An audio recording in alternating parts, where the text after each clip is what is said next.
നമ്മളെല്ലാവരും ഡെയിലി ലൈഫിൽ internet use ചെയ്യുന്ന ആൾക്കാരാണ്. ഈ ഇന്റർനെറ്റ് യൂസ് ചെയ്യുന്ന സമയത്ത് ഡിവൈസുകൾ എങ്ങനെയാണ് പരസ്പരം കമ്മ്യൂണിക്കേറ്റ് ചെയ്യുന്നതിനെ കുറിച്ച് നിങ്ങൾ എപ്പോഴും ചിന്തിച്ചിട്ടുണ്ടോ? ഇന്റർനെറ്റിന്റെ അകത്ത് ഡിവൈസുകൾ പരസ്പരം കമ്മ്യൂണിക്കേറ്റ് ചെയ്യുന്നത് IP അഡ്രസ്സ് വെച്ചിട്ടാണ്. ഈ IP അഡ്രസ്സ് ഡിവൈസുകൾക്ക് രണ്ട് രീതിയിൽ കിട്ടാം. ഒന്നെങ്കിൽ നമുക്ക് മാനുവൽ ആയിട്ട് അസൈൻ ചെയ്യാം, അല്ലെങ്കിൽ DHCP എന്നുള്ള പ്രോട്ടോകോൾ യൂസ് ചെയ്തിട്ടും ഡിവൈസുകൾക്ക് IP അഡ്രസ്സ് കിട്ടുന്നു. അപ്പോൾ നമ്മൾ നേരത്തെ പറഞ്ഞു, DHCP വഴിയോ സ്റ്റാറ്റിക് ആയിട്ടോ നമുക്ക് IP അഡ്രസ്സ് ഒരു ഡിവൈസിന് നമുക്ക് അസൈൻ ചെയ്യാൻ വേണ്ടി പറ്റും. IP അഡ്രസ്സ് അസൈൻ ചെയ്യുന്നതിൻ്റെ കൂടെ തന്നെ 3 കാര്യങ്ങളാണ് നമ്മൾ പറഞ്ഞു കൊടുക്കാറ്: IP address, subnet mask, default gateway. ഈ 3 ഫീൽഡിന്റെ ഇമ്പോർട്ടൻസ് എന്താണെന്നുള്ളതാണ് നമ്മളിവിടെ പറയാൻ വേണ്ടി പോകുന്നത്. ഫസ്റ്റ്, ഡിഫാൾട്ട് ഗേറ്റ്വേ എന്തിനാണ് നമ്മൾ ഒരു ഡിവൈസിന് IP അഡ്രസ്സിന്റെ കൂടെ കൊടുക്കുന്നത്? സപ്പോസ് ഒരു PC1 എന്നുള്ള ഡിവൈസും PC2 എന്നുള്ള ഡിവൈസും പരസ്പരം കമ്മ്യൂണിക്കേറ്റ് ചെയ്യാൻ വേണ്ടി ട്രൈ ചെയ്യാണ്. PC1 ഡിവൈസിന്റെ IP 192.168.1.1 ആണ്. PC2 എന്നുള്ള രണ്ടാമത്തെ PCന്റെ IP അഡ്രസ്സ് 192.168.2.1 എന്നുള്ളതാണ്.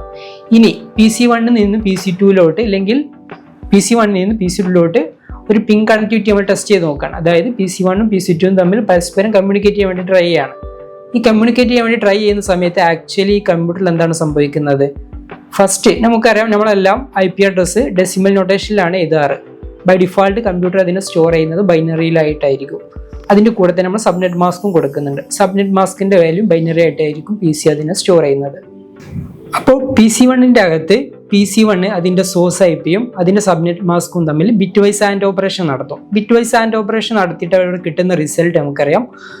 രണ്ടിന്റെയും ബൈനറി തമ്മിൽ ബിറ്റ് വൈസ് ആൻഡ് ഓപ്പറേഷൻ നടത്തിയാൽ ഒരു 192.168.1.1 എന്നുള്ള IPയും 255.255.255.0 എന്നുള്ള C ക്ലാസിന്റെ ഡിഫാൾട്ട് സബ്നെറ്റ് മാസ്കും തമ്മിൽ ബിറ്റ് വൈസ് ആൻഡ് ഓപ്പറേഷൻ നടത്തി നമുക്ക് കിട്ടുന്ന വാല്യൂ 192.168.1.0 എന്നുള്ളൊരു വാല്യൂ ആയിരിക്കും. അതുപോലെ നമ്മൾ ഡെസ്റ്റിനേഷൻ IP അഡ്രസ്സ് 192.168.2.1 എന്നുള്ളതാണ്. ഇതിനെ അതിന്റെ സബ്നെറ്റ് മാസ്ക് ആയിട്ട് ബിറ്റ് വൈസ് ആൻഡ് ഓപ്പറേഷൻ നടത്തിയാൽ നമ്മുടെ കിട്ടുന്ന വാല്യൂ 192.168.2.0 എന്നുള്ളതാണ്.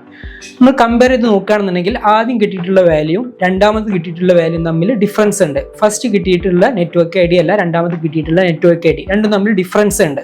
ഈ ഒരു ഡിഫറൻസ് ഐഡന്റിഫൈ ചെയ്തിട്ടാണ് ഡെസ്റ്റിനേഷൻ മെഷീന് സെയിം നെറ്റ്വർക്കിലാണോ അല്ല റിമോട്ട് ആയിട്ടുള്ള മറ്റൊരു നെറ്റ്വർക്കിലാണോ എന്നുള്ളത് PC ഐഡന്റിഫൈ ചെയ്യുന്നത്. അപ്പോൾ ബിറ്റ് വൈസ് ആൻഡ് ഓപ്പറേഷൻ നടത്തി കഴിഞ്ഞാൽ കിട്ടുന്ന സോഴ്സ് IP അഡ്രസ്സും അതിന്റെ സബ്നെറ്റ് മാസ്കും ഡെസ്റ്റിനേഷൻ IP അഡ്രസ്സും അതിന്റെ സബ്നെറ്റ് മാസ്കും ബിറ്റ് വൈസ് ആൻഡ് ഓപ്പറേഷൻ നടത്തുമ്പോൾ കൂടി കിട്ടുന്നത് ഫസ്റ്റത്തെ വാല്യൂ 192.168.1.0 എന്നുള്ള വാല്യൂ, രണ്ടാമത്തെ വാല്യൂ 192.168.2.0 എന്നുള്ള വാല്യൂ ആണ്. അപ്പോൾ ഇത് രണ്ടും ഈക്വൽ അല്ല എന്നുള്ളത് നമുക്കറിയാം. അപ്പം ഇത് രണ്ടും ഈക്വൽ അല്ല എന്നുണ്ടെന്നുണ്ടെങ്കിൽ ഡെസ്റ്റിനേഷൻ നെറ്റ്വർക്ക് അല്ലെങ്കിൽ ഡെസ്റ്റിനേഷൻ മെഷീന് മറ്റൊരു നെറ്റ്വർക്കിലായിട്ടും ആയിരിക്കും ഉണ്ടാവുക. അപ്പം അങ്ങനത്തെ കേസിലാണ് നമ്മൾ ഡിഫാൾട്ട് ഗേറ്റ്വേ എന്നുള്ള IP അഡ്രസ്സ് ഒരു സിസ്റ്റത്തിന് അസൈൻ ചെയ്യുന്നത്. ഡെസ്റ്റിനേഷൻ മെഷീന് മറ്റൊരു നെറ്റ്വർക്കിലാണെന്നുണ്ടെങ്കിൽ ആ ഒരു ഡാറ്റ ഫോർവേഡ് ചെയ്യേണ്ടത് ഡിഫാൾട്ട് ഗേറ്റ്വേയിലോട്ടാണ്. ദെൻ ആ ഡിഫാൾട്ട് ഗേറ്റ്വേ ഡിസൈഡ് ചെയ്തോളും ഈ ഒരു ഡെസ്റ്റിനേഷൻ നെറ്റ്വർക്ക് അല്ലെങ്കിൽ ഡെസ്റ്റിനേഷൻ മെഷീൻ ഏത് നെറ്റ്വർക്കിലാണെന്നുള്ളത്.